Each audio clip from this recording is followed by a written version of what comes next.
Hello दोस्तों, नमस्कार। दोस्तों, इंतज़ार की घड़ियां पूरी तरह से समाप्त हो चुकी है और मैं एक बार फिर से आप लोगों के बीच आ चुका हूं कंप्यूटर के ऐसे 50 मल्टीपल चॉइस क्वेश्चन को लेकर के जो आप सबकी जानकारी को बहुत ही ज़्यादा बढ़ाने का काम करेगा। दोस्तों, अगर आप किसी भी तरह के कंप्यूटर कोर्स में एडमिशन ले रखे हैं या किसी भी तरह की ऐसी परीक्षा की तैयारी कर रहे हैं जिसमें कंप्यूटर से जुड़े आपसे प्रश्न पूछे जाने हैं, तो ये पूरा का पूरा सेशन आपके लिए बहुत ही ज़्यादा शानदार होने वाला है। जी हाँ दोस्तों, आज के इस पूरे सेशन के दौरान हम कंप्यूटर के कुल 50 ऐसे मल्टीपल चॉइस क्वेश्चन पर डिस्कस करेंगे जो आपकी जानकारी को बहुत ही ज़्यादा इंक्रीज करने का काम करेगा।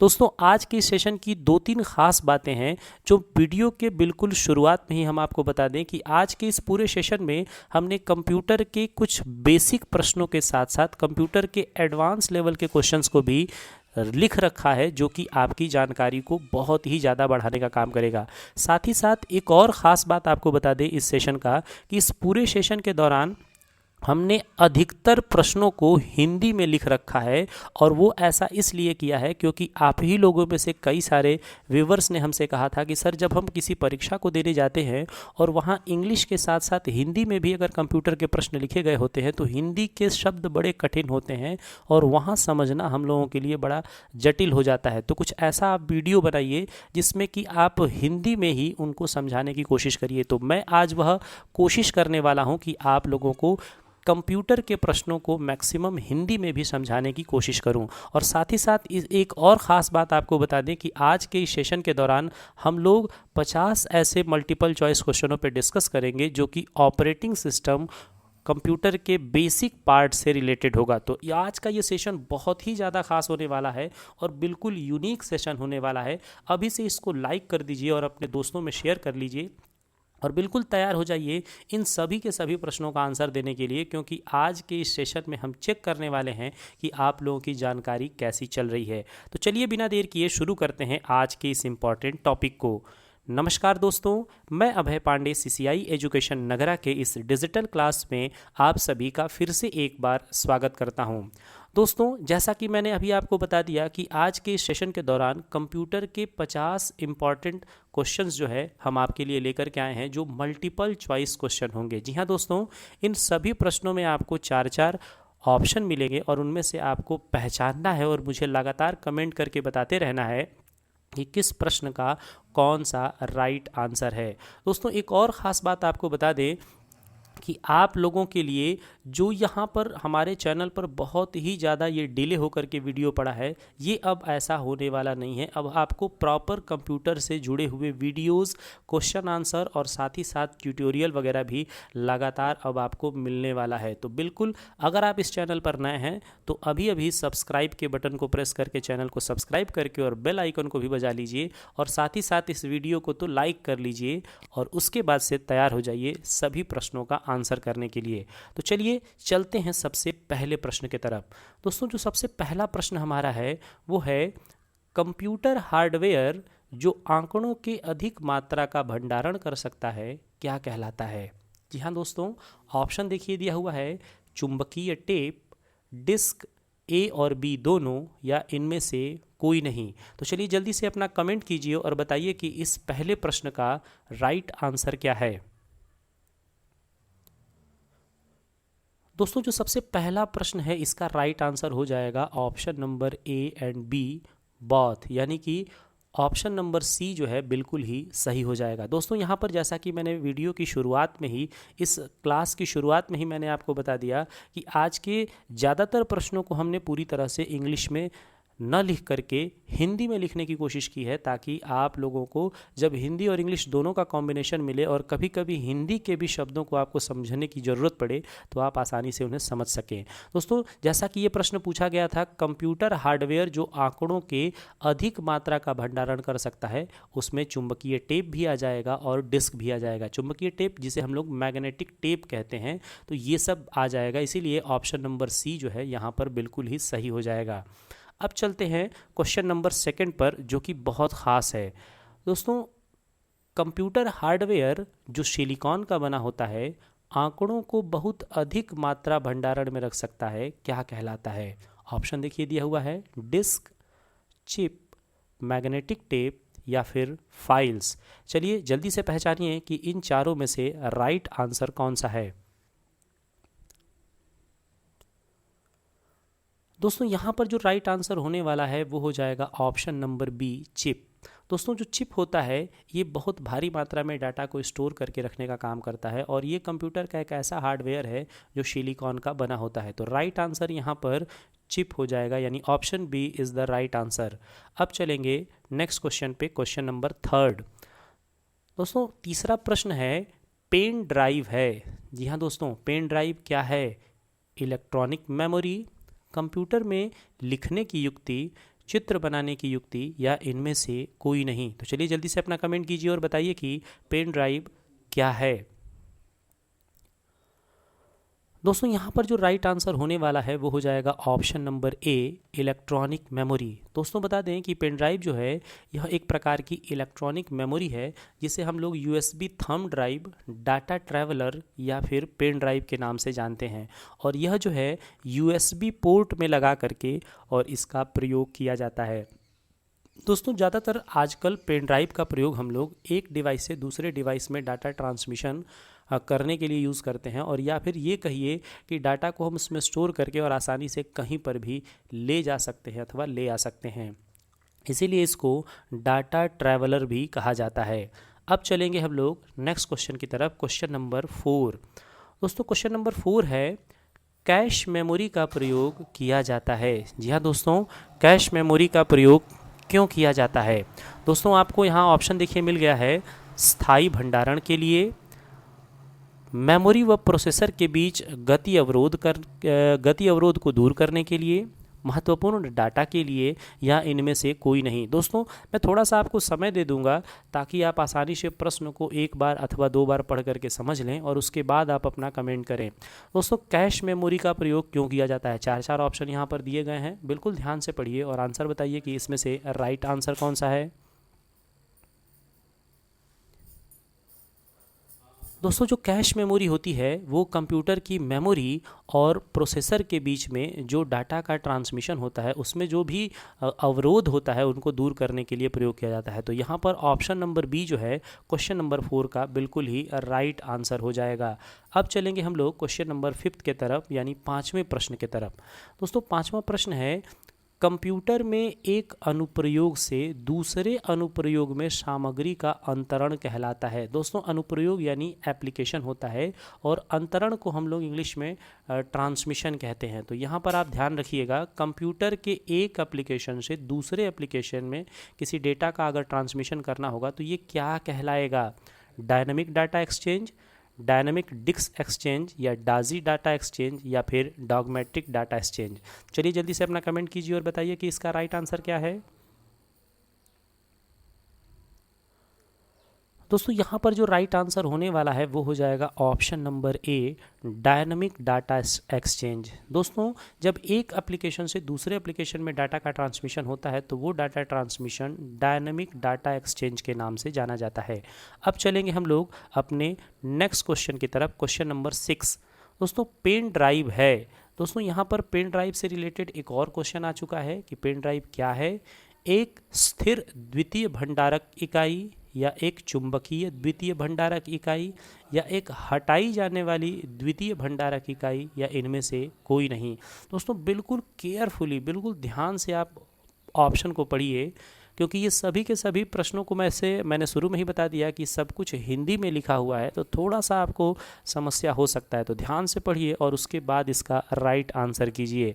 दोस्तों बता दें यहाँ पर जो राइट आंसर होने वाला है वो हो जाएगा ऑप्शन नंबर सी, एक हटाई जाने वाली द्वितीय भंडारक इकाई। दोस्तों ये एक तरह का रिमूवेबल सेकेंडरी स्टोरेज डिवाइस होता है। जी हाँ दोस्तों, पेन ड्राइव को आप लगा भी सकते हो और हटा भी सकते हो, इसीलिए इसको हम लोग रिमूवेबल सेकेंडरी स्टोरेज डिवाइस बोलते हैं। तो यहाँ पर जो राइट आंसर हो जाएगा वो हो जाएगा एक हटाई जाने वाली द्वितीय भंडारक इकाई। अब चलेंगे नेक्स्ट क्वेश्चन की तरफ, क्वेश्चन नंबर है 7। रजिस्टर उच्च गति स्मृति तत्व है जो स्थित होते हैं। जी हाँ दोस्तों, रजिस्टर जो है यह उच्च गति स्मृति तत्व है और ये कहाँ स्टोर होते हैं? स्मृति में, सीपीयू में, इनपुट आउटपुट यूनिट में, या फिर रोम या ईपी रोम में। तो चलिए जल्दी से अपना कमेंट कीजिए और बताइए कि इसका राइट आंसर क्या है। दोस्तों यहाँ पर जो राइट आंसर होने वाला है वो हो जाएगा ऑप्शन नंबर डी, रोम और ईपी रोम। दोस्तों बता दें कि रोम जो है इसको हम लोग बोलते हैं, सॉरी रैम जो है यहाँ पे हम लोग EP RAM, erasable programmable read only memory. दोस्तों रोम है, रोम और ईपी रोम, तो यहाँ पर जो है रजिस्टर मौजूद होता है और इसको हम लोग रीड ओनली मेमोरी और erasable programmable read only memory कहते हैं, और इसमें जो है आपको रजिस्टर मिल जाता है। अब चलेंगे नेक्स्ट क्वेश्चन की तरफ। क्वेश्चन नंबर यहाँ पर 8 दिया हुआ है, रीयूजेबल ऑप्टिकल स्टोरेज है। जी हाँ दोस्तों, रीयूजेबल ऑप्टिकल स्टोरेज कौन सा है, CD, RW, DVD या फिर रोम। चलिए जल्दी से अपना कमेंट कीजिए और बताइए कि यहाँ पर राइट आंसर क्या होगा। दोस्तों यहाँ पर जो राइट आंसर होने वाला है वो हो जाएगा option number B, CD, RW। दोस्तों आपको बता दें CD यानी कॉम्पैक्ट डिस्क और RW को हम लोग री राइटेबल कहते हैं। जो री राइटेबल ऑप्टिकल डिस्क होते हैं इन्हें आप दोबारा यूज़ कर सकते हैं, इसीलिए उसे रीयूजेबल ऑप्टिकल स्टोरेज कहते हैं। अब चलेंगे नेक्स्ट क्वेश्चन की तरफ। क्वेश्चन नंबर यहाँ पर 9 दिया हुआ है, कंप्यूटर का इनबिल्ट मेमोरी है। जी हाँ दोस्तों, कंप्यूटर का वह कौन सा मेमोरी है जो इनबिल्ट मेमोरी है, रोम, ईपी रोम, ईईपी रोम या फिर रैम। चलिए जल्दी से अपना राइट आंसर कमेंट कीजिए और बताइए।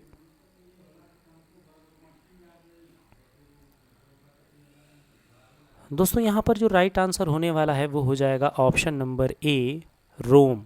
रोम जो है ये कंप्यूटर का एक इनबिल्ट मेमोरी है जिसे रीड ओनली मेमोरी कहा जाता है। दोस्तों यहाँ जो नीचे तीनों नाम दे रखे हैं इनका मैं पूरा नाम भी आपको बता दूं।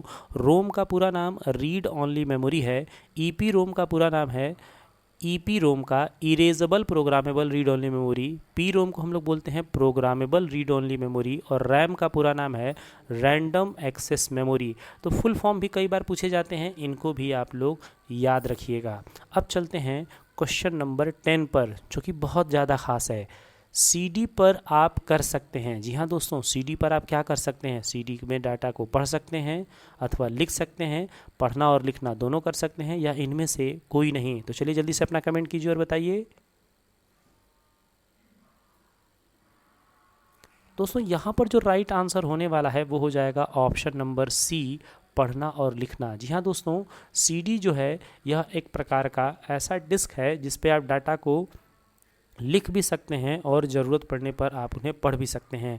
दोस्तों आपको एक ख़ास बात बता दें, जो नॉर्मल सीडी होती हैं इनमें डाटा को केवल आप एक ही बार लिखते हैं और वह डाटा जो है वो मैक्सिमम 700 MB का यानी 700 MB तक का हो सकता है। अब चलते हैं नेक्स्ट क्वेश्चन पे। क्वेश्चन नंबर है 11, फाइल को सेव कर कंप्यूटर बंद कर देने पर डाटा यथावत रहता है। जी हाँ दोस्तों, फाइल को आपने सेव किया और कंप्यूटर को बंद कर दिया और डाटा फिर भी वैसे ही रहता है, तो वह कौन सा जगह है, कहाँ पर डाटा वैसे ही रहता है, रैम में, सेकेंडरी स्टोरेज में, मदरबोर्ड में या फिर प्राइमरी स्टोरेज में। चलिए जल्दी से अपना कमेंट कीजिए और बताइए। दोस्तों यहाँ पर जो राइट आंसर होने वाला है वो हो जाएगा सेकेंडरी स्टोरेज में। दोस्तों जो प्राइमरी स्टोरेज होता है रैम और रोम, इसमें आप किसी भी तरह की फ़ाइल को स्टोर नहीं कर सकते हैं, और अगर आपकी फ़ाइल स्टोर है तो वो तभी तक है जब तक कि वो कंप्यूटर चल रहा है। कंप्यूटर बंद होने के बाद डाटा यथावत केवल और केवल सेकेंडरी स्टोरेज में होता है, जो अतिरिक्त में बाहर से लगाए जाते हैं, हार्ड डिस्क वगैरह। अब चलते हैं नेक्स्ट प्रश्न पे, प्रश्न नंबर 12। दोस्तों यहाँ पर दिया है, निम्नलिखित में से कौन सी मेमोरी का सबसे कम एक्सेस समय है, यानी कौन सी वह मेमोरी है जो बिल्कुल कम समय में डेटा एक्सेस करने की सुविधा देता है, और वो नाम दिया है cache memory, magnetic bubble memory, magnetic core memory या रैंडम एक्सेस मेमोरी। चलिए जल्दी से अपना राइट आंसर कमेंट कीजिए और बताइए। दोस्तों यहाँ पर जो राइट आंसर हो जाएगा वो हो जाएगा ऑप्शन नंबर ए, कैश मेमोरी। दोस्तों जो कैश मेमोरी होती है वो डेटा को बहुत तेज़ एक्सेस करने का काम करता है, इसीलिए सबसे कम समय में एक्सेस करने का समय कैश मेमोरी के पास होता है। तो राइट आंसर हो जाएगा ऑप्शन नंबर ए। अब चलते हैं नेक्स्ट क्वेश्चन, क्वेश्चन नंबर 13 पर। वर्चुअल मेमोरी का आकार निर्भर करता है। जी हाँ दोस्तों, जो वर्चुअल मेमोरी होती है उसका आकार किस पर निर्भर करता है? एड्रेस लाइंस पर, डाटाबेस पर, डिस्क स्पेस पर, या ये सभी? चलिए जल्दी से अपना कमेंट कीजिए और बताइए राइट आंसर क्या होने वाला है।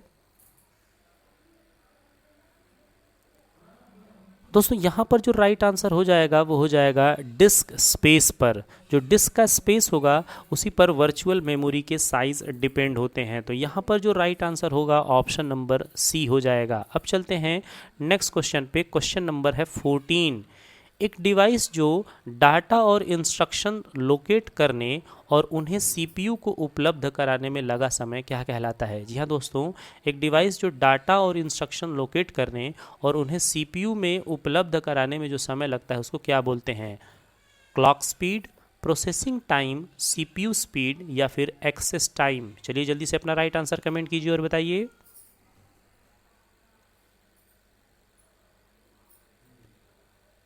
दोस्तों यहाँ पर जो राइट आंसर होगा वो हो जाएगा option number D, access time.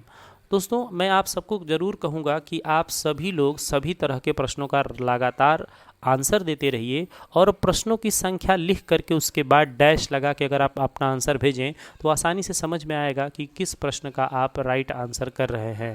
दोस्तों एक और काम आप ज़रूर करिएगा, वीडियो के अंत में मुझे ज़रूर बताइएगा कि आपने कुल कितने राइट आंसर किए हैं और किन किन प्रश्नों को पढ़ करके आपको बहुत ज़्यादा मज़ा आया है, ये भी ज़रूर बताइएगा। अब चलते हैं नेक्स्ट क्वेश्चन पे। Question number 15। इनमें से सबसे तेज़ मेमोरी कौन सी है? जी हाँ दोस्तों, इसी तरह का प्रश्न थोड़ी देर पहले हम लोगों ने कर भी रखा है, तो हमें पूरी उम्मीद है कि बिल्कुल राइट आंसर करेंगे। जी हाँ दोस्तों, सीडी रोम, रजिस्टर, कैश, या इनमें से कोई नहीं? तो जल्दी से बताइए अपना राइट आंसर।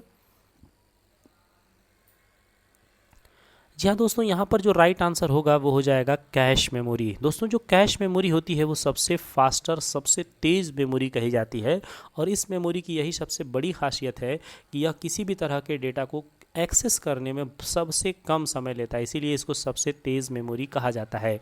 अब चलेंगे नेक्स्ट क्वेश्चन पे। क्वेश्चन नंबर है 16। किसी स्टोरेज मीडिया में स्टोर की जा सकने वाली डाटा की अधिकतम मात्रा को क्या कहते हैं? जी हाँ दोस्तों, किसी स्टोरेज मीडियम में स्टोर की जा सकने वाली डाटा की अधिकतम मात्रा को क्या कहते हैं? Magnetic storage, optical storage, solid test storage, या स्टोरेज क्षमता यानी स्टोरेज कैपेसिटी? चलिए जल्दी से अपना राइट आंसर कमेंट कीजिए और बताइए।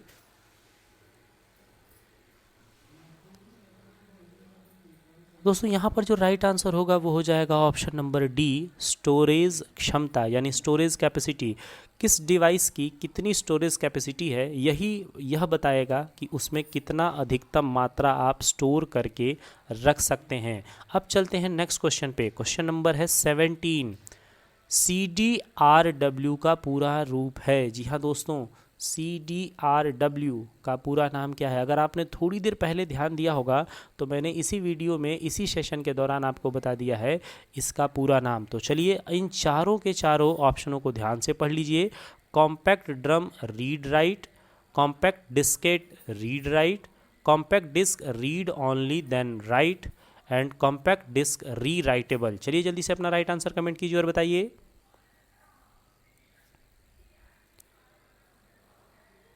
दोस्तों यहाँ पर जो राइट आंसर हो जाएगा वो हो जाएगा कॉम्पैक्ट डिस्क री राइटेबल। जी हाँ दोस्तों, कॉम्पैक्ट डिस्क री राइटेबल जो है यहाँ पर बिल्कुल ही राइट आंसर हो जाएगा, यानी कि CDRW का पूरा नाम होगा कॉम्पैक्ट डिस्क री राइटेबल। अब चलते हैं नेक्स्ट क्वेश्चन की तरफ। क्वेश्चन नंबर है 19। जब पावर ऑफ या बंद कर दी जाती है तो यह मेमोरी अपने डाटा या कंटेंट खो देती है, उसे क्या कहते हैं? बहुत ध्यान से पढ़िएगा, बड़ा आसान प्रश्न है। जब पावर हम ऑफ या बंद कर देते हैं तो वह कौन सी मेमोरी है जो अपने डाटा या कंटेंट को खो देता है? उसे क्या बोलते हैं हम लोग? Dynamic memory, static memory, volatile या अस्थायी मेमोरी, या दोषपूर्ण मेमोरी? चलिए जल्दी से अपना राइट आंसर कमेंट कीजिए और बताइए। दोस्तों यहाँ पर जो राइट आंसर होने वाला है वो हो जाएगा ऑप्शन नंबर सी, वॉलेटाइल या अस्थायी मेमोरी। जो दोस्तों जो रैम होता है, जब भी हम उसमें पावर ऑफ होता है, कंप्यूटर बंद करते हैं, तो रैम के अंदर रखा हुआ सारा डाटा या सारा कंटेंट डिलीट हो जाता है। और रैम को हम लोग वोलेटाइल यानी समाप्त होने वाली अस्थाई मेमोरी कहते हैं।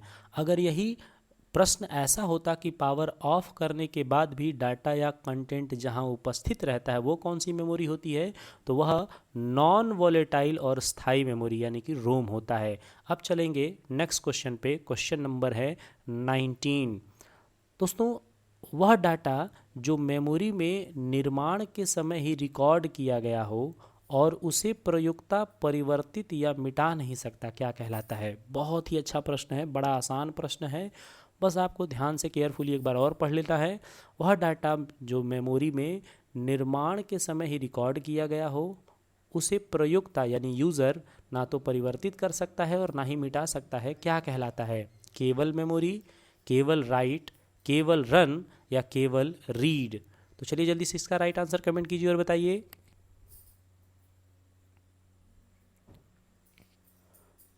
जी हाँ दोस्तों, यहाँ पर जो राइट आंसर होगा वो हो जाएगा ऑप्शन नंबर डी, केवल रीड, यानी रीड ओनली मेमोरी, यानी रोम। वह मेमोरी जिसमें डेटा तो आप निर्माण के समय लिख दें लेकिन ना तो उसे आप मिटा सकते हैं ना ही उसे चेंज कर सकते हैं, वह मेमोरी रोम कहलाता है। इसे हम लोग नॉन वॉलेटाइल मेमोरी कहते हैं और वो केवल रीड के लिए होता है, इसीलिए उसे रोम यानी रीड ओनली मेमोरी कहा जाता है।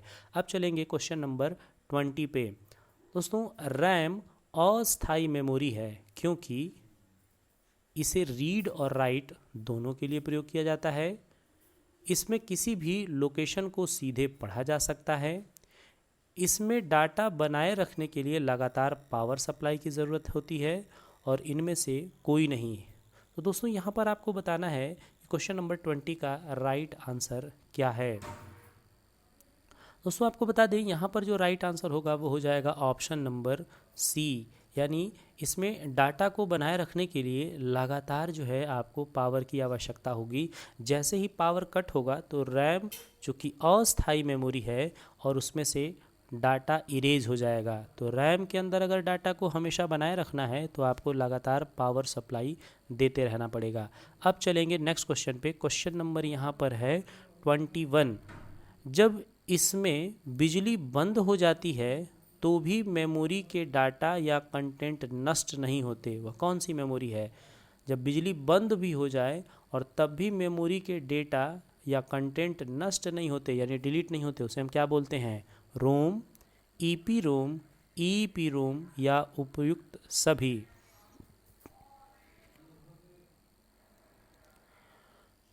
दोस्तों, यहाँ पर जो राइट आंसर होने वाला है वो हो जाएगा ऑप्शन नंबर डी, उपरोक्त सभी। दोस्तों, आपको बता दें यहाँ उपयुक्त लिखा है, इसे उपरोक्त कहेंगे। उपरोक्त यानी ऊपर लिखे हुए जो सभी ऑप्शन हैं यानी रोम, ईपी रोम और ईईपी रोम, इनमें पावर बंद हो जाने के बाद भी डाटा या कंटेंट कभी नष्ट नहीं होते। इनका अगर हम पूरा नाम बताएं तो रोम का पूरा नाम हो जाएगा रीड ओनली मेमोरी, ईपी रोम का पूरा हो जाएगा erasable programmable read only memory और ईईपी रोम का हो जाएगा electrical erasable programmable read only memory. अब चलेंगे नेक्स्ट क्वेश्चन की तरफ। क्वेश्चन नंबर है 22। कंप्यूटर की स्मृति सामान्य तौर पर किलोबाइट या मेगाबाइट के रूप में व्यक्त की जाती है और एक बाइट बना होता है। जी हाँ दोस्तों, एक बाइट जो है वो किसका बना होता है? 8 द्विआधारी अंकों का, 8 दशमलव अंकों का, 2 आधारी अंकों का या 2 दशमलव अंकों का? चलिए जल्दी से इसका राइट आंसर कमेंट कीजिए और बताइए।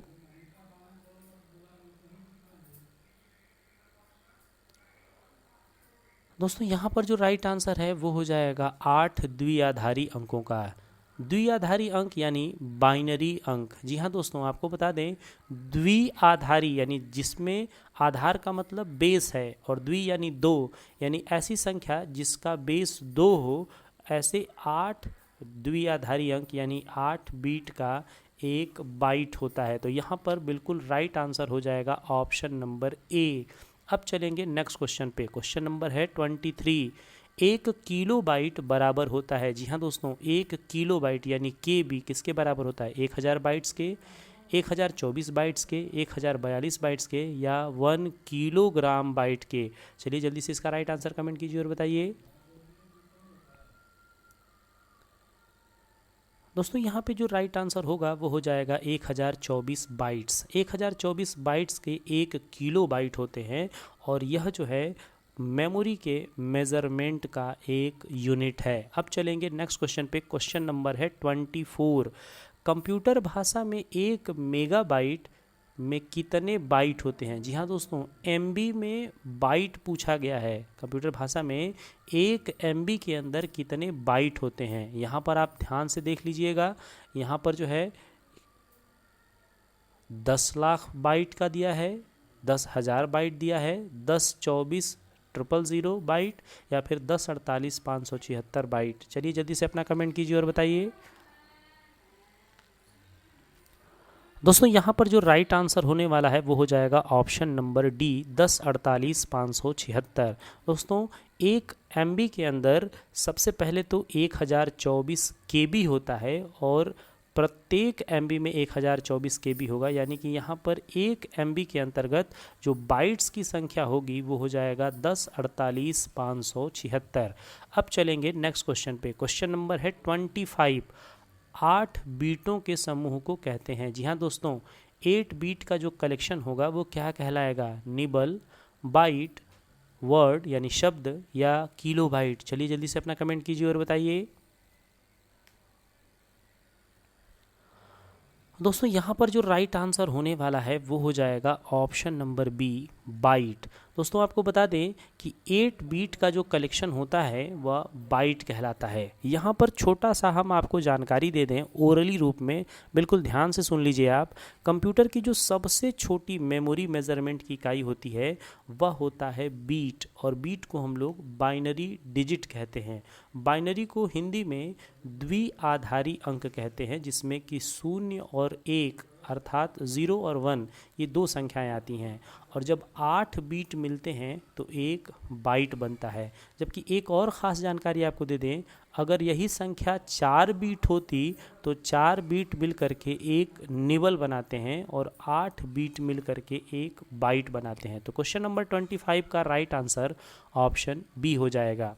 और अगर आप अभी तक इस सेशन से जुड़े हुए हैं या अभी अभी आपने इस सेशन को ज्वाइन किया है तो इस सेशन को ज़रूर लाइक करिएगा और इसे पूरा देखने के बाद इसे अपने दोस्तों में भी शेयर करिएगा, ताकि वो लोग भी कंप्यूटर की जानकारी को बढ़ा सकें।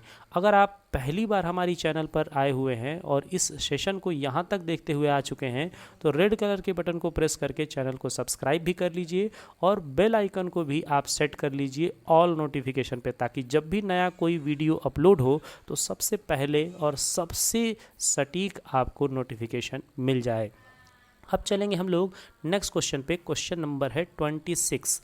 1 बाइट में कितने बीट होते हैं? जी हाँ दोस्तों, ये प्रश्न जो है इधर उधर करके थोड़ा सा उन्हीं प्रश्नों की प्रकृति को पूछने के तरीके को बदला गया है, और अभी अभी थोड़ी देर पहले मैंने लंबा डिस्कस किया और मुझे पूरी उम्मीद है कि आप सबके दिमाग में सबसे पहले आया होगा 8 बीट। जी हाँ दोस्तों, 8 बीट जब मिलते हैं तो बनता है 1 बाइट। 8 बीट बराबर 1 बाइट होता है। तो 1 बाइट कितने बीट के होते हैं? 8 बीट के होते हैं। अब चलेंगे हम लोग नेक्स्ट क्वेश्चन पे। क्वेश्चन नंबर है, इनमें से कौन कंप्यूटर में प्रयुक्त अंक पद्धति है? जी हाँ दोस्तों, कंप्यूटर में यूज़ होने वाली जो डिजिट है, जो संख्याएं हैं वो कौन सी हैं? द्विआधारी, ऑक्टल, हेक्साडेसिमल या उपर्युक्त तीनों? चलिए जल्दी से अपना राइट आंसर कमेंट कीजिए और बताइए। जी हाँ दोस्तों, यहाँ पर जो राइट आंसर होगा वो हो जाएगा ऑप्शन नंबर ए, द्विआधारी यानी बाइनरी। दोस्तों कंप्यूटर जो है बाइनरी अंकों को समझता है, जो कि 0 और 1 के फॉर्मेट में होते हैं। और आपको बता दें कि हमेशा 0 को वो फॉल्स और 1 को ट्रू संकेत के तौर पर मानता है। 0 को हम ऑफ और 1 को ऑन भी कहते हैं। अब चलेंगे नेक्स्ट क्वेश्चन पे। क्वेश्चन नंबर है 28। बीट क्या है? एक अंक पद्धति, कंप्यूटर मेमोरी की सबसे छोटी इकाई, एक इनपुट डिवाइस या इनमें से कोई नहीं? दोस्तों ये सभी के सभी प्रश्न एक दूसरे से रिलेट हो रहे हैं।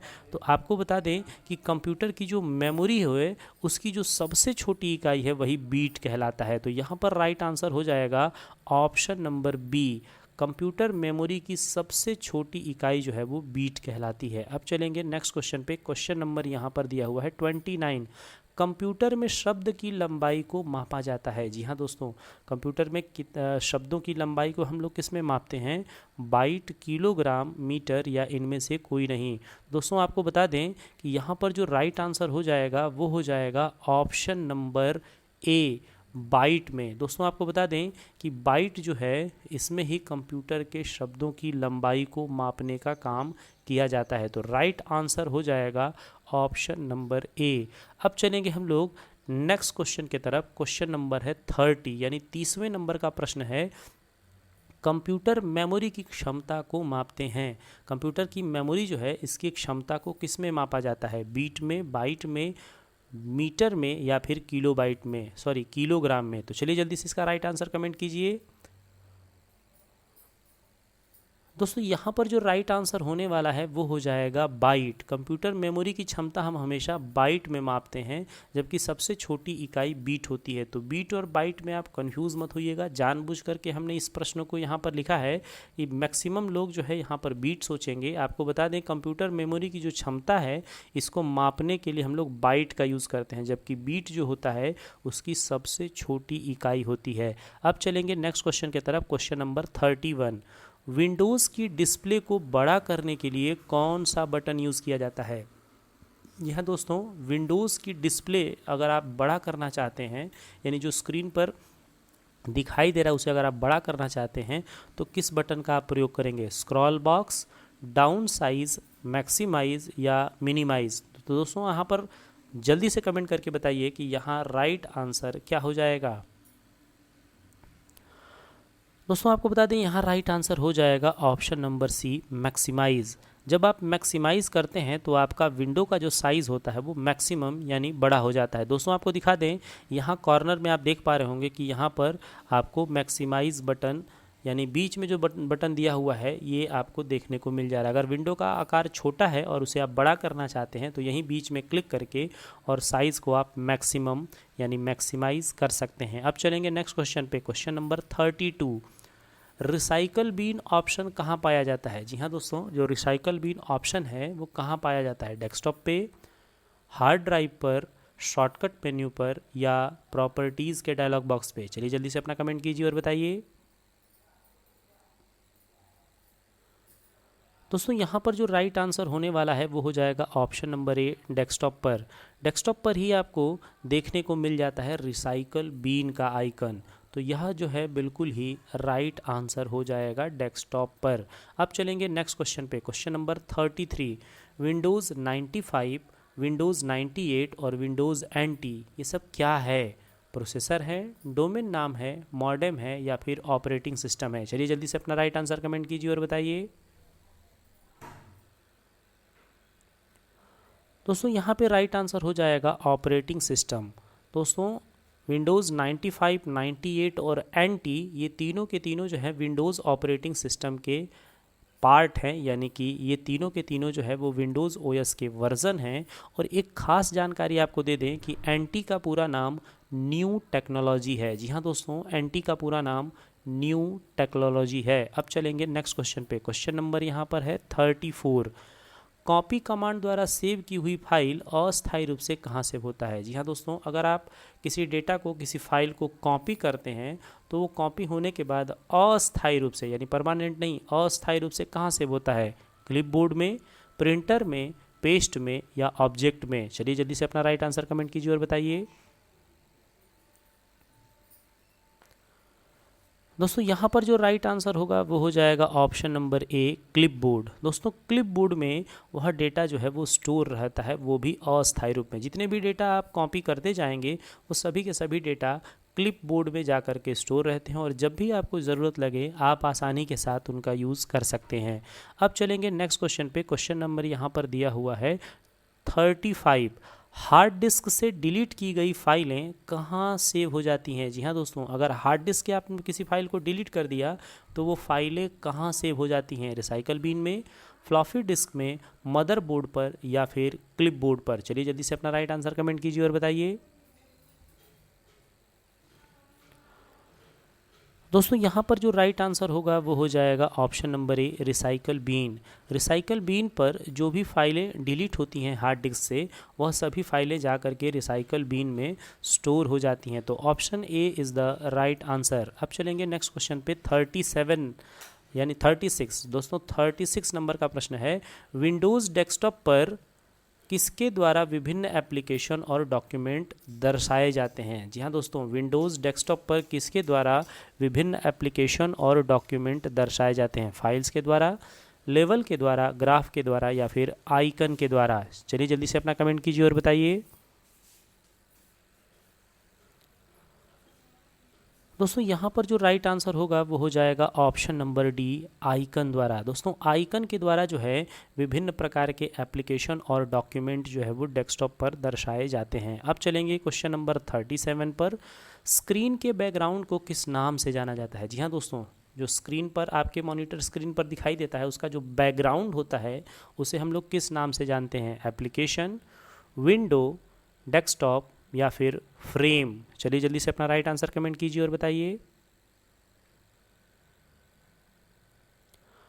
दोस्तों यहाँ पर जो राइट आंसर होगा वो हो जाएगा option number C, desktop. Screen का जो बैकग्राउंड होता है, जो कंप्यूटर स्टार्ट होने के बाद सबसे पहले आपको स्क्रीन पर दिखाई देता है, उसे हम लोग डेस्कटॉप कहते हैं। अब चलेंगे नेक्स्ट क्वेश्चन पे। क्वेश्चन नंबर यहाँ पर दिया है 38, MS विंडोज़ किस प्रकार का सॉफ्टवेयर है। दोस्तों यहाँ सॉफ्टवेयर किस तरह का है। MS विंडोज़ यानी माइक्रोसॉफ्ट कंपनी द्वारा जो बनाया गया विंडोज़ है वो कैसा सॉफ्टवेयर है। CUI है, MUI है, LUI है या फिर GUI है। चलिए जल्दी से अपना राइट आंसर कमेंट कीजिए और बताइए। दोस्तों यहाँ पर जो राइट आंसर होने वाला है वो हो जाएगा ऑप्शन नंबर डी, GUI। दोस्तों GUI ऑपरेटिंग सिस्टम जो है आपका विंडोज़ OS है और इसे हम लोग ग्राफिकल यूज़र इंटरफेस कहते हैं। दोस्तों ग्राफिकल यूज़र इंटरफेस इसका पूरा नाम है, जबकि CUI का पूरा नाम कैरेक्टर यूज़र इंटरफेस है। तो यहाँ पर MS विंडोज़ एक GUI ऑपरेटिंग सिस्टम है। और कैसा सॉफ्टवेयर है वो, तो दोस्तों ये एक सिस्टम सॉफ्टवेयर है। सिस्टम सॉफ्टवेयर को ही हम लोग ऑपरेटिंग सिस्टम कहते हैं। अब चलेंगे नेक्स्ट क्वेश्चन पे। क्वेश्चन नंबर है 39, 1 MB में कितने KB होते हैं। जी हाँ दोस्तों, बहुत ही अच्छा प्रश्न है। 1 MB में कितने KB होते हैं। 1000 KB, 1020 KB, 1024 KB या 1124 KB। चलिए जल्दी से अपना राइट आंसर कमेंट कीजिए और बताइए। दोस्तों यहाँ पर जो राइट आंसर होगा वो हो जाएगा ऑप्शन नंबर सी, 1024 KB। 1 MB के अंदर 1024 KB मौजूद होता है। अब चलेंगे नेक्स्ट क्वेश्चन पे। क्वेश्चन नंबर है 40 नंबर का, 40वें नंबर का प्रश्न है, स्टोरेज डिवाइस के मेन फोल्डर को क्या कहा जाता है। बहुत ही अच्छा प्रश्न है, बिल्कुल एडवांस लेवल का क्वेश्चन है ये। जो स्टोरेज डिवाइस होते हैं उनका जो सबसे मेन फोल्डर होता है उसे क्या कहा जाता है। Root directory, interface, device driver या फिर माई कंप्यूटर। चलिए जल्दी से अपना कमेंट कीजिए और बताइए। दोस्तों यहाँ पर जो राइट आंसर होगा वो हो जाएगा option number A, root directory. जो रूट डायरेक्टरी होता है उसी को हम लोग मेन फोल्डर बोलते हैं। और जो मेन फोल्डर के अंदर फोल्डर बने होते हैं उनको सब फोल्डर या सब डायरेक्टरी कहा जाता है। जो मेन डायरेक्टरी होती है उसे रूट डायरेक्टरी और जो डायरेक्टरी के अंदर डायरेक्टरी होते हैं उन्हें सब डायरेक्टरी के रूप में जाना जाता है। अब चलेंगे नेक्स्ट क्वेश्चन पे। क्वेश्चन नंबर है 41, रन डायलॉग बॉक्स ओपन करने की शॉर्टकट की क्या है। जी हाँ दोस्तों, रन का डायलॉग बॉक्स अगर आप लाना चाहते हैं तो कौन सा शॉर्टकट बटन आप यूज़ करेंगे। अल्ट के साथ आर, कंट्रोल के साथ आर, विंडो बटन के साथ आर या फिर टैब के साथ आर। चलिए जल्दी से अपना कमेंट कीजिए और बताइए। दोस्तों यहाँ पर जो राइट आंसर होगा वो हो जाएगा option number C, window button के साथ आर बटन। विंडो बटन के साथ आर बटन अगर आप दबाते हैं तो आप रन के डायलॉग बॉक्स में बड़े आसानी के साथ जा सकते हैं और वहाँ से आप कोई भी कमांड आसानी से एक्सेस कर सकते हैं। अब चलेंगे नेक्स्ट प्रश्न पे। अगला प्रश्न है 42वें नंबर का, स्क्रीन पर डिस्प्ले किए गए पिक्सल की संख्या को स्क्रीन पर क्या कहते हैं। जी हाँ दोस्तों, बहुत ही एडवांस लेवल का क्वेश्चन है ये। स्क्रीन पर जो डिस्प्ले किए गए पिक्सल्स होते हैं उनकी संख्या को स्क्रीन पर हम लोग क्या बोलते हैं। Colour depart, viewing size, resolution या फिर डिस्क रेट? चलिए जल्दी से अपना राइट आंसर कमेंट कीजिए और बताइए। दोस्तों जो स्क्रीन पर डिस्प्ले किए जाने वाले पिक्सल्स की संख्या होती है उन्हें रिजोल्यूशन कहा जाता है। तो राइट आंसर ऑप्शन सी हो जाएगा, रिजोल्यूशन। अब चलेंगे नेक्स्ट क्वेश्चन पे। क्वेश्चन नंबर है 43। विंडोज़ के किस वर्जन में स्टार्ट बटन नहीं होता है? जी हाँ दोस्तों, स्टार्ट बटन किस वर्जन में नहीं होता है? बटन की यहाँ बात हो रही है। विंडोज 7, 8, विस्टा या इनमें से कोई नहीं?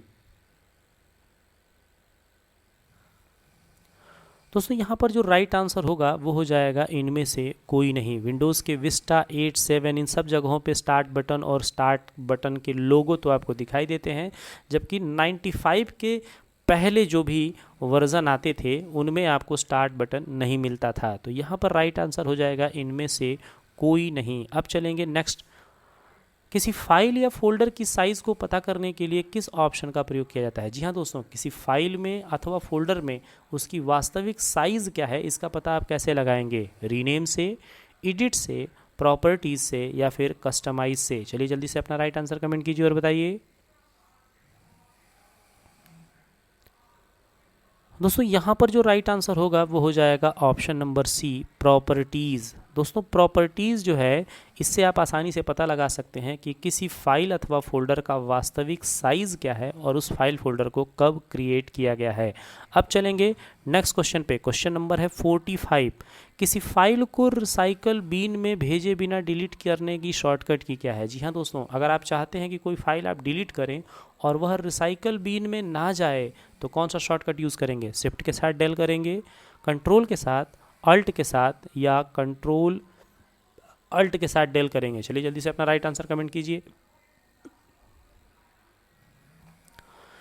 जी हाँ दोस्तों, यहाँ पर राइट आंसर हो जाएगा शिफ्ट के साथ डिलीट बटन। शिफ्ट के साथ जब आप डेल बटन का यूज़ करते हैं तो आप आसानी के साथ बिना रिसाइकल बीन में भेजे ही आप अपनी फाइल अथवा फोल्डर्स को डिलीट कर सकते हैं, बिना रिसाइकल बीन में भेजे ही।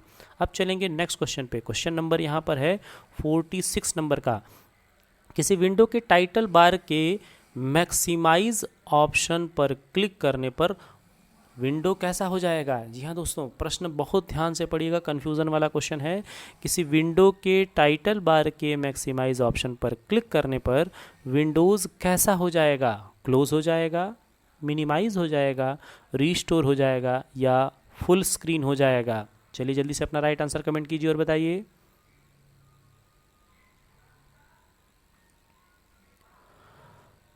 दोस्तों यहाँ पर राइट आंसर होगा ऑप्शन नंबर सी, रीस्टोर। दोस्तों अगर मैक्सिमाइज ऑलरेडी है, देखिए जैसा कि मैं आपको यहाँ से सीधे दिखा देता हूँ, ये देखिए मैक्सिमाइज है तो यहाँ लिखा मिल रहा है आपको रीस्टोर डाउन।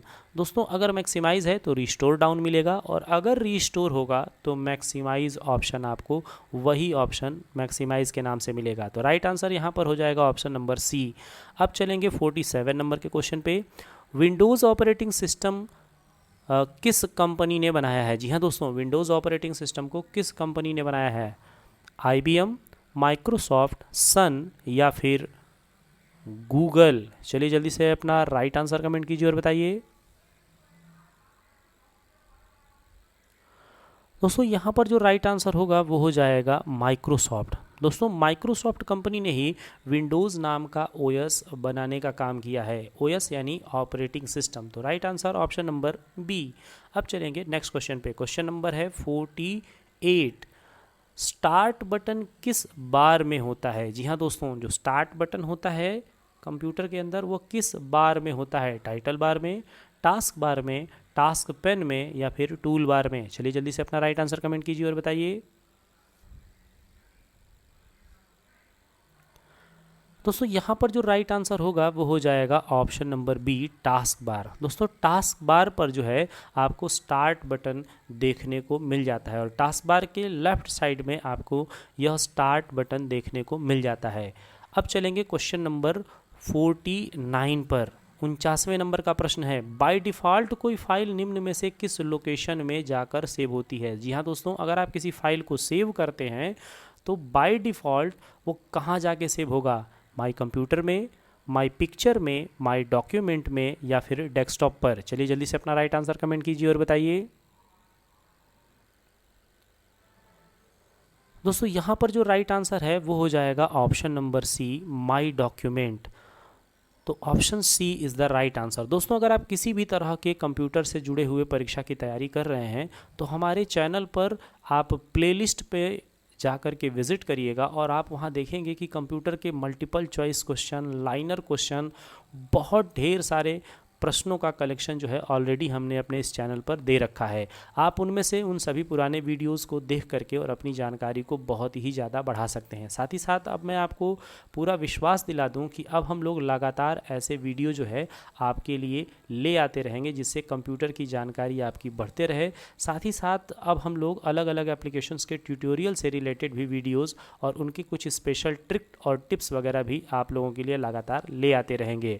तो चैनल के साथ हमेशा के लिए बने रहिएगा और नोटिफिकेशन को ऑल नोटिफिकेशन पे सेट करके रखिएगा ताकि वीडियो अपलोड होने के बाद सबसे पहले आपको उसकी जानकारी मिल सके। और अब चलते हैं आज के इस सेशन के बिल्कुल अंतिम प्रश्न पे, क्वेश्चन नंबर 50।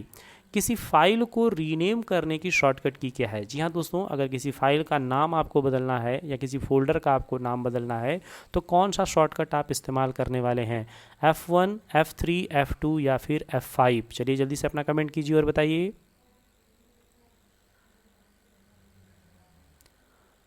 दोस्तों यहाँ पर जो राइट आंसर होने वाला है वो हो जाएगा ऑप्शन नंबर सी, F2।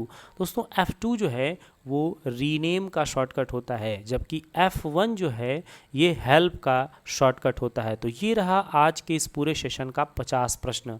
मैं पूरी उम्मीद करता हूँ कि आज के इस पूरे सेशन को देख करके आपको बहुत ज़्यादा मज़ा आया है और आपकी जानकारी भी बहुत ज़्यादा बेसिक रूप में बढ़ी हुई है। अब हम धीरे धीरे करते हुए इसको और एडवांस की तरफ ले चलेंगे और हम लोग आगे बढ़ते जाएंगे और कंप्यूटर के कुछ बेसिक एप्लीकेशंस के साथ साथ अलग अलग नेटवर्किंग टाइप के क्वेश्चंस को भी हम लोग कवर करेंगे। और हर हफ्ते में एक दिन ज़रूर हम आपके साथ इस सेशन के दौरान मिलेंगे जिसमें कि आप लोगों की जानकारी को हम और ज़्यादा बढ़ाने के लिए अलग अलग प्रश्नों को आप सबके लिए ले आते रहेंगे। हम आशा करते हैं कि हमारा यह आज का वीडियो आपको बहुत ज़्यादा अच्छा लगा है। अच्छा लगा है तो एक बार लाइक करके और अपने दोस्तों में ज़रूर शेयर करिएगा और कमेंट करके ज़रूर बताइएगा कि आपने आज के इस सेशन के दौरान कुल कितने राइट आंसर दिए हुए हैं। मिलते हैं अगले कुछ खास वीडियो में, तब तक के लिए थैंक यू फ्रेंड्स। जय हिंद, गुड नाइट।